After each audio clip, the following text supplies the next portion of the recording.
Very hopeful news for the tens of thousands of Americans who are diagnosed every year who have been able to take down the disease with just one tablet a day. After 6 months, cancer vanished.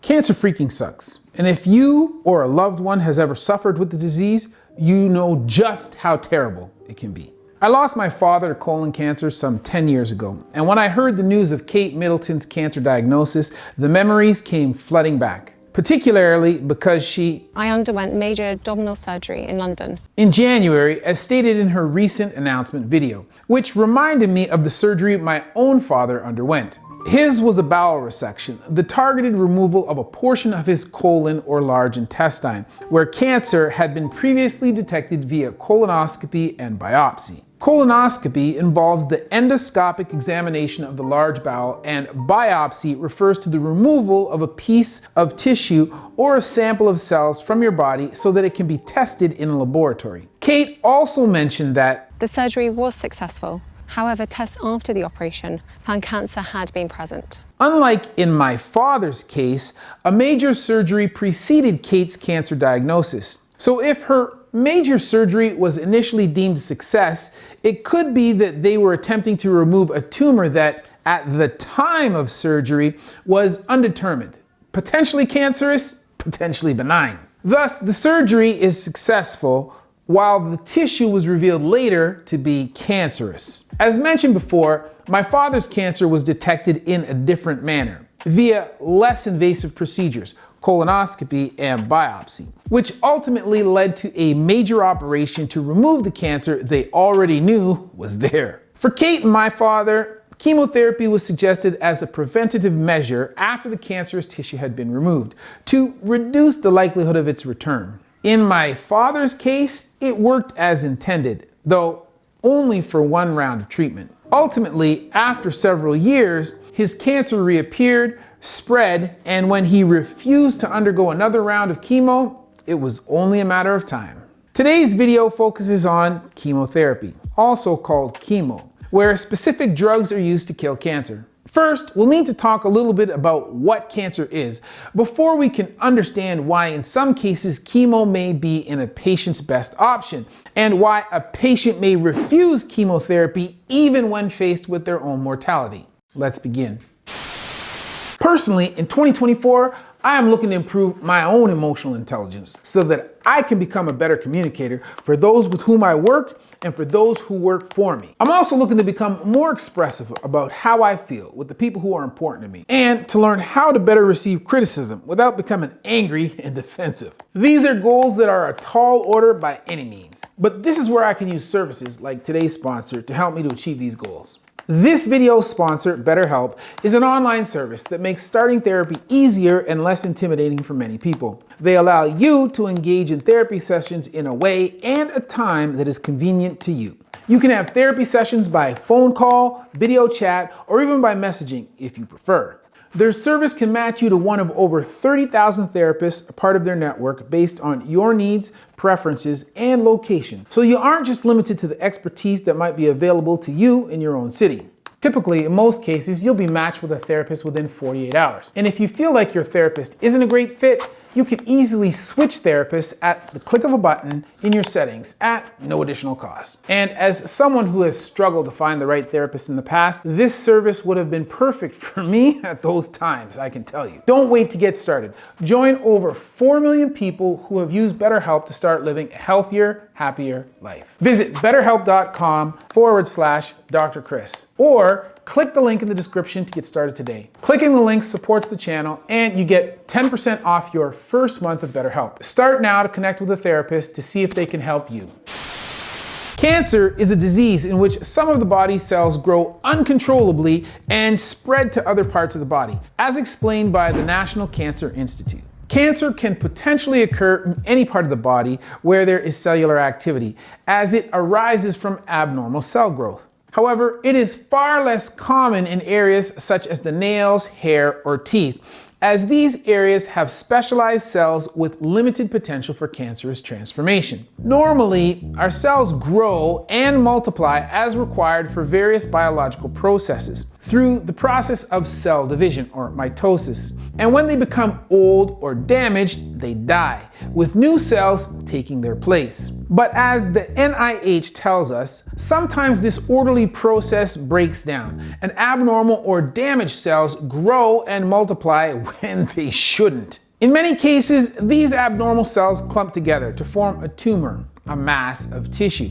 which can either be benign, harmless, or cancerous and malignant. While both benign and malignant tumors involve abnormal cell growth, a malignant tumor can invade surrounding tissue and metastasize. That is, travel to distant places in the body to form new tumors. While a benign tumor typically grows slowly, does not invade nearby tissues, or spread through to other parts of the body. It is important to note that although tumors are a common expression of cancer, not all cancers present in this way. Some cancers, such as leukemia, do not usually form solid tumors. Leukemia is a cancer of the blood or bone marrow where cancerous cells circulate in the bloodstream and bone marrow rather than forming solid masses. The defining characteristic in a cancer is the overgrowth of malignant cells, which are problematic for many reasons laid out eloquently in Robert Weinberg and Douglas Hanahan's seminal paper, The Hallmarks of Cancer. This picture was in the initial article, supported by the text. We suggest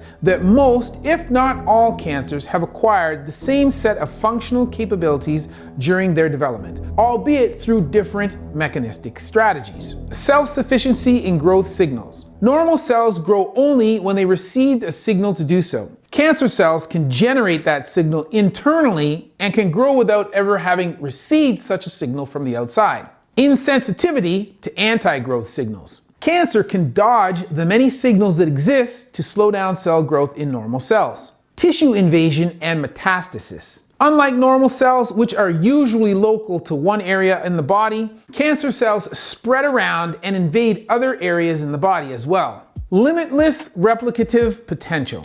Cancer cells have altered DNA that enables them to go on dividing indefinitely, essentially making them immortal. Sustained angiogenesis. Cancer cells release signals that cause blood vessels to grow towards them, a process called angiogenesis, supplying the growing tissue with nutrients and oxygen. Evading apoptosis. Cancer ignores the biological process called apoptosis, or programmed cell death, which is used to eliminate unwanted cells. One need only look to the first of these 6 hallmarks of cancer to understand just how devilishly fiendish cancer is. A self-sufficient, malignant entity with unlimited growth potential bent on invading healthy tissue and co-opting the body's own supply lines to fuel its conquest. Literally, a biological supervillain, yo. In the year 2011, Hanahan and Weinberg expanded upon their original paper by introducing another 2 concepts, outlining how cancer has evolved ways to speed up its metabolism, allowing it to grow rapidly by using sugar differently than normal cells. Additionally, it has developed strategies to evade or outsmart the body's immune system, which would otherwise recognize and destroy cancerous cells. Maybe it's better at hiding or fighting back. Maybe it grows faster or is better at stealing resources. Maybe it can survive with much less oxygen. Damn. So far, it's clear why cancer is so freaking dangerous. It's like the surviving rebels that started Tumor Town have learned their lessons. Now they know the law better and how to break it, what permits help them, and how to avoid the police. The severity of a person's cancer is typically measured with a cancer staging system, ranging from stages 1 through 4, where the higher the number, the more the cancer has spread throughout the body. Here are the stages as defined by the Canadian Cancer Society. Stage 0, carcinoma in situ, a group of abnormal cells that are found only in the place where they were first formed in the body, a precancerous change. Stage 1, the tumor is usually small and hasn't grown outside of the organ it started in. Stages 2 and 3, the tumor is larger or has grown outside of the organ it started in to nearby tissue. Stage 4, the cancer has spread through the blood or lymphatic system to a distant site in the body. Metastatic spread. As one might assume, surgery is often considered the primary mode of treatment when cancer is localized and hasn't spread to other parts of the body. It's typically used to remove the tumor and surrounding tissue to eliminate as much cancer as is possible. However, the suitability of surgery depends on various factors, including the type, size, location, and stage of the cancer. But as we've already mentioned, cancer is freaking slippery. That is to say, likely to spread, and if even a little bit is left over inside the body, it is prepared to multiply and start its assault all over again. SWAT teams go right in to tear Tumor Town down, killing its inhabitants without mercy. But once again, they don't get everyone. One of them survives. This struggle now repeats a few times. Each time, the rebels learn a bit more about how to avoid the law. Thus, in many cases, surgery may be combined with other treatments like chemotherapy or radiation therapy to increase effectiveness. Radiation therapy and chemotherapy are both common treatments for cancer, but they have different applications and are often used in different situations. Radiation therapy involves precisely targeting cancer cells with high-energy radiation beams that damage the DNA within the cancer cells, interfering with their ability to grow and divide, ultimately leading to their destruction. By focusing the radiation on the tumor while minimizing the exposure to surrounding healthy tissue, radiation therapy aims to kill cancer cells while sparing normal cells as much as possible. It is typically preferred over chemotherapy when cancer is confined to a specific area or organ and hasn't spread extensively throughout the body. Tumors are well defined and accessible to radiation beams. It can be directed precisely to target the tumor while minimizing damage to surrounding healthy tissue. The cancer cannot be completely cured. In these cases, radiation therapy can be used to relieve symptoms, shrink tumors, and improve quality of life while reducing pain or other complications. Radiation therapy may also be combined with surgery and/or chemotherapy to enhance treatment outcomes. It may be used before surgery to shrink tumors, after surgery to kill any remaining cancer cells, or alongside chemotherapy to increase effectiveness. Sometimes other treatments like surgery, chemotherapy, hormones may be given along with radiation. Radiation may be needed before or after other types of cancer treatment. Radiation therapy has similar drawbacks to surgery. How do you precisely target cancer that has begun to spread or that is not localized to one location? Enter chemotherapy. This treatment is common when cancer has spread to multiple sites in the body, or when the goal is to target cancer cells throughout the body rather than a specific localized area. Additionally, chemotherapy is often used when cancer is not amenable to surgery or radiation therapy. Take, for example, metastatic or advanced stage pancreatic cancer. Pancreatic cancer often spreads to other parts of the body by the time it is diagnosed, making it difficult to remove surgically. Additionally, the pancreas is located deep within the abdomen, and tumors may be surrounded by critical blood vessels, making surgery technically challenging. Radiation therapy may also be limited in its effectiveness due to the surrounding organs and tissues that could be damaged by the radiation. Remember, since radiation targets DNA, which is the building block of normal cells and cancer cells alike, both can be damaged by this procedure. By delivering radiation over a series of days and weeks, healthy tissues are given a chance to repair themselves between treatments. Nonetheless, some healthy cells will be destroyed by the radiation. Something similar can be said about chemotherapy, at least as we've known it until recently. That is, it is often dangerous to more than just the cancer it is proposed to treat. Most often administered intravenously, chemo circulates in the bloodstream, allowing it to treat cancer almost anywhere in the body, thus termed systemic treatment. In a simplified sense, chemotherapy can be thought of as a form of poison that works by damaging cancer cells, which it might accomplish in various ways. A blog post on the Children's Cancer and Leukemia Group website put it like this. We often talk about chemotherapy as if it's just one treatment, but there are actually over 100 different chemotherapy medicines. These all work in different ways and can roughly be grouped into 6 main types. We'll skip over to the American Cancer Society website for better understanding of the 6 classes into which chemo drugs are typically divided. Tell me if you noticed any consistent factor between many of these. Alkylating agents, which damage DNA, preventing cell reproduction.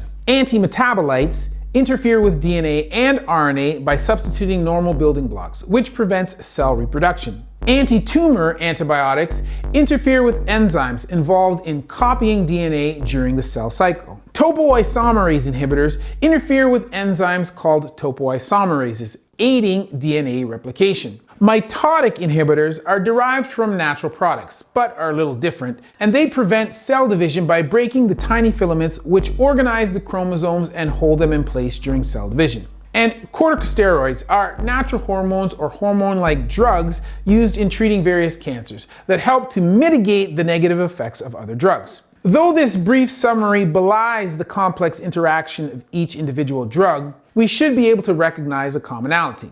Alkylating agents, antimetabolites, anti-tumor antibiotics, and topoisomerase inhibitors all interfere directly with the DNA inside cells. And since mitotic inhibitors target the cell chromosomes, which are structures found in the center or the nucleus of cells that carry long pieces of DNA, they do too, only a little more indirectly.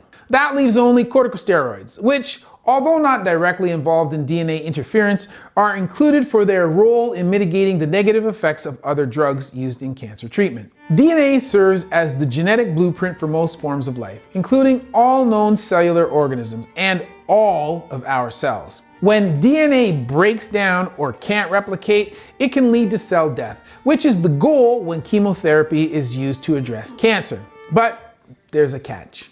The most commonly used forms of chemo, though we've made advancement in this field, which we'll cover momentarily, don't give preferential treatment to a specific type of DNA or cell per se. And your healthy living cells are also at risk of dying. You may have heard the adage, chemo targets rapidly dividing cells. Because cancer cells multiply rapidly and their DNA is frequently exposed and rarely repaired, so they die off more often than most other cells. Thankfully, most of the cells we need to survive divide more slowly in adulthood and are less likely to sustain critical damage in the process. This is also why chemo leads to side effects such as hair loss, decreased blood cell counts, which can cause anemia and increase susceptibility to infections, and gastrointestinal issues, as all of these processes involve rapidly dividing cells. So to be clear, chemo is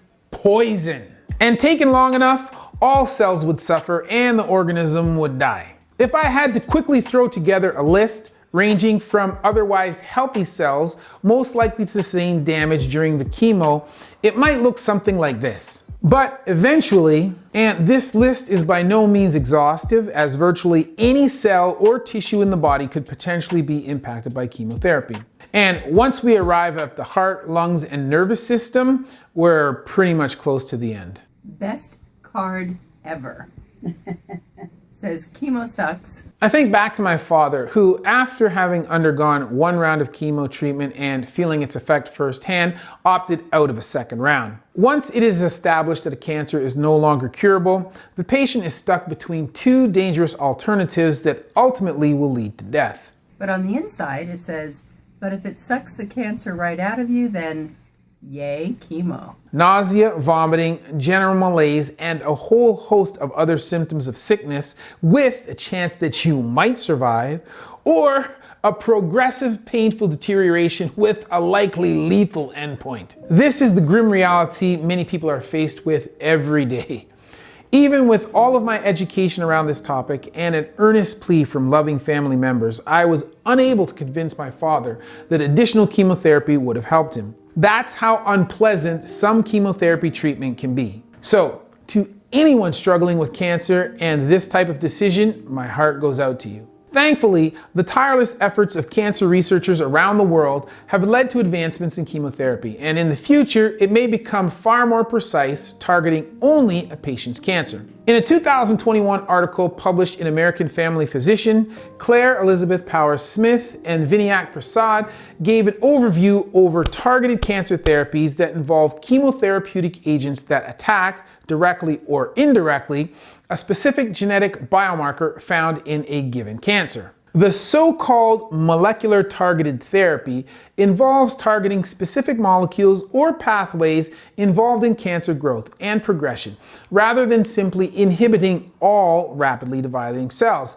as traditional chemotherapy does. For instance, drugs like trastuzumab and pertuzumab target a protein called HER2 and are used to treat breast cancer that has this specific genetic marker. While these advancements are promising, there are limitations as per Dr. Smith and Dr. Prasad, which pointed out.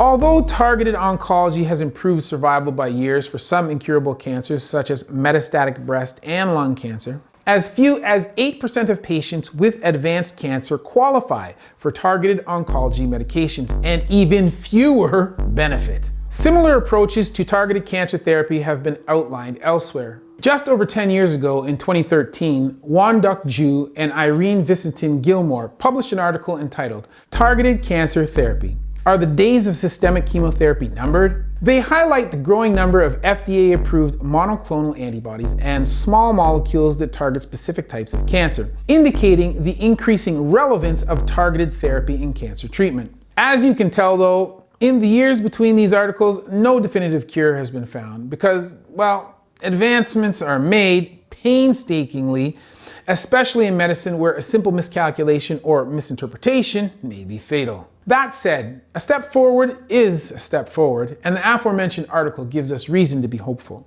Another incredible advancement in the field of cancer research is targeted tumor chemotherapy based on smart nanomedicines. Let's break this down to understand why it is so promising. Smart nanomedicines capitalize on three things to release the cancer treatment with more precision. Enhanced permeability and retention, or EPR effect, allows nanoparticles to accumulate in tumors due to their leaky blood vessels and poor lymphatic drainage. Through receptor-mediated cell endocytosis, nanoparticles bind to specific receptors on cancer cells, facilitating targeted drug delivery. The tumor microenvironment refers to the unique conditions within tumors, such as low pH and high enzyme levels. Smart nanomedicines can be designed to respond to these conditions by releasing their drug payloads specifically within the tumor tissue. Again, grounds to be hopeful, but we're not quite there yet. The implementation of smart nanomedicines in cancer treatment is still primarily in the research and development stage. While there have been significant advancements in understanding the underlying mechanisms and designing nanoparticles with targeted properties, widespread clinical application is still limited. Some smart nanomedicines have progressed to clinical trials and are showing promising results in terms of targeted drug delivery and improved therapeutic efficacy with reduced side effects. However, challenges remain in scaling up production, ensuring safety, and demonstrating efficacy in larger patient populations. Scientists are developing tiny particles that can be loaded with drugs. They are engineered so that they only bind to the target cancer cells and not to neighboring healthy cells. But the time at which we will be able to specifically target a custom bespoke cancer therapy treatment targeted directly to a patient's unique cancer is approaching quickly. And the time when cancer as a disease becomes but a thing of the past will probably be within your lifetime. If you enjoyed the video, be sure to subscribe and give it a big thumbs up to feed the algorithm. And if you have already subscribed, make sure that YouTube didn't unsubscribe you from the channel. We are working towards 700K subs, so we don't want to lose any interns along the way. And don't forget to follow my online gym, Human 2.0 Fitness, for free right here on YouTube, where we post content that helps you move better and prevent injury. If you didn't like the video, be sure to let me know why in the comment section down below. I read as many comments as I can, and we use your feedback to make our videos better for you. Remember, join over 4 million people who have used BetterHelp to start living a healthier, happier life now. Visit betterhelp.com/Dr. Chris, or click the link in the description to get started today. Clicking the link gets you 10% off your first month of BetterHelp. Otherwise, as always, that's been a word from Dr. Chris, not your everyday ortho, where we see one, do one, teach one.